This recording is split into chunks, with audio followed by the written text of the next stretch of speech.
उत्तरकाशी जिला पंचायत अध्यक्ष दीपक विजयवाड़ ने काशी विश्वनाथ में माथा टेकने के बाद आज अपना नामांकन दाखिल कर दिया है। दीपक विजयवाड़ का कहना है कि उनका लक्ष्य यमुनोत्री की जनता की सेवा करना है। इसी लक्ष्य के साथ वह चुनाव मैदान में है। इतना ही नहीं, दीपक विजयवाड़ का कहना है कि जिला निर्माण उनकी प्राथमिकता है। उन्होंने कहा कि जनता के आशीर्वाद से विधानसभा में पहुंचने के बाद सबसे पहले यमुनोत्री जिला निर्माण के लिए वह आवाज उठाएंगे। उत्तरकाशी से दीपक नौटियाल की रिपोर्ट। के प्रमुख मुद्दे क्या हैं और क्या किन विषयों पर काम करेंगे?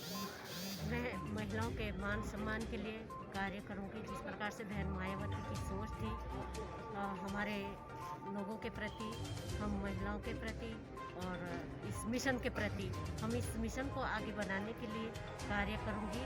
सच्चाई और ईमानदारी से मैं इस कार्य में पूरा सहयोग करूंगी। विधानसभा से विधायक बनने पर मेरा पहला और यह एजेंडा रहेगा कि यमुनोत्री जिला बनाया जाए और यमुनोत्री जिला बनाया जाए और जो हमारी यमुनोत्री की संघर्ष समिति है, जो उनके संकल्प है, उसे पूरा कराया जाए।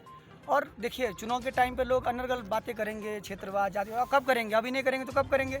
उन्हें करने दो।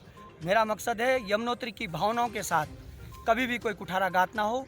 मेरा संकल्प है यमुनोत्री की माँ मानस माटी के साथ कभी कोई गलत तरीके से उनका स्टेटमेंट ना जाए। उनके साथ मेरी तरफ से कभी कोई उनको विधानसभा में जिस विधायक को भेज रहे हैं वो विधायक दीपक विजयवाड़ के रूप में होगा और वो उनकी बेहतरी के लिए काम करेगा। और ये सब चलता रहेगा।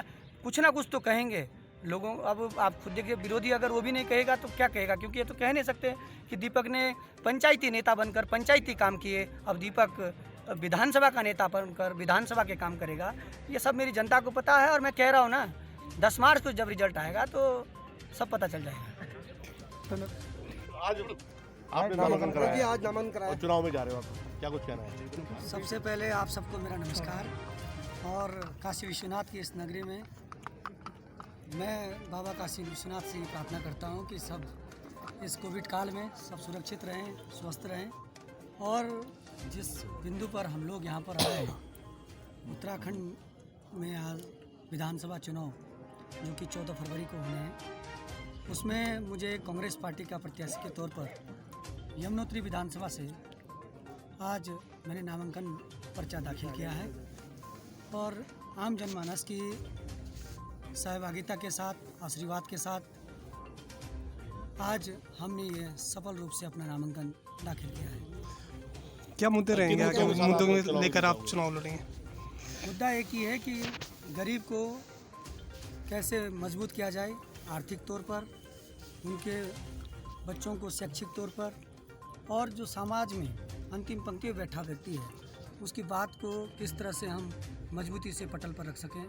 मुद्दा इस बात का है कि आज भारतीय जनता पार्टी के द्वारा जो सरकार पिछले 5 वर्षों में यहाँ रही है, उनके द्वारा युवाओं के साथ किया गया छलावा, आज बेरोज़गारी का आलम और आज तमाम इशू, चाहे वो महंगाई का है, सब इशुओं पर वो फेल हुए हैं। और आज उस अहंकारी सरकार को और जिन्होंने की बिना कोई विज़न के गवर्नमेंट चलाई है, उसको उखाड़ फेंकने के लिए उत्तराखंड का युवा, उत्तराखंड की माताएं, बहनें, हमारे पिता तुल्य बुजुर्ग सब तैयार हैं।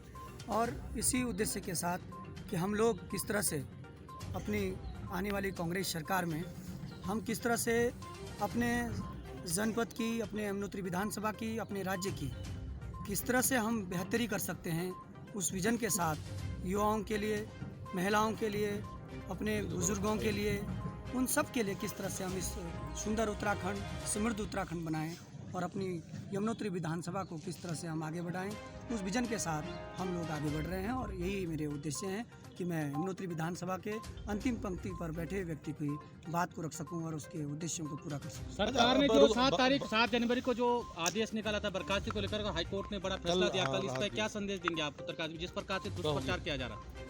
देखिए, राजनीति में जब आदमी आता है तो प्रचार दुष्प्रचार ये सब चलता रहता है। मेरा मकसद ये है कि मैं किस तरह से अपनी विधानसभा की आवाम की बात को मजबूती से रख सकूं, अपनी विधानसभा की आवाम की बात को किस तरह से उनकी समस्याओं का समाधान कर सकूं। और आज मैं ये कह सकता हूँ